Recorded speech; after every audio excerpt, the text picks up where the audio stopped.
दोस्तों, अगर 1950 में जवाहरलाल नेहरू के जगह इंदिरा गांधी प्रधानमंत्री होती तो आज नेपाल भारत का एक राज्य होता।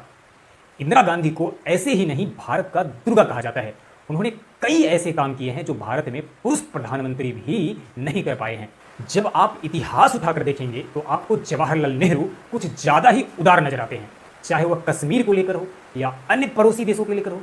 यहां तक कि सरदार वल्लभ भाई पटेल, जिनके द्वारा देसी राज राजवाड़े, देसी रियासत को भारत में विलय कराने में इतना योगदान था, उनके द्वारा जवाहरलाल नेहरू को कई बार डांट लगाया गया। खासकर कश्मीर को लेकर जवाहरलाल नेहरू सरदार वल्लभ भाई पटेल की बात मान जाते तो ये पीओके, कश्मीर, ये मुद्दा आज तक रहता ही नहीं। दोस्तों, जब 1950 में चीन तिब्बत पर कब्जा कर रहा था, ठीक उसी समय जिस तरह से अभी नेपाल में राजनीतिक अस्थिरता, तख्तापलट, दंगा चल रहा है, ठीक इसी तरह 1950 में नेपाल में राजनीतिक अस्थिरता, दंगा शुरू हो चुका था।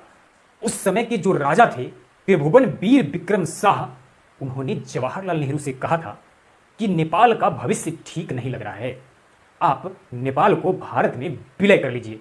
लेकिन जवाहरलाल नेहरू नहीं माने। उन्होंने कहा कि नेपाल एक स्वतंत्र राष्ट्र है और इसे ऐसा ही रहना चाहिए।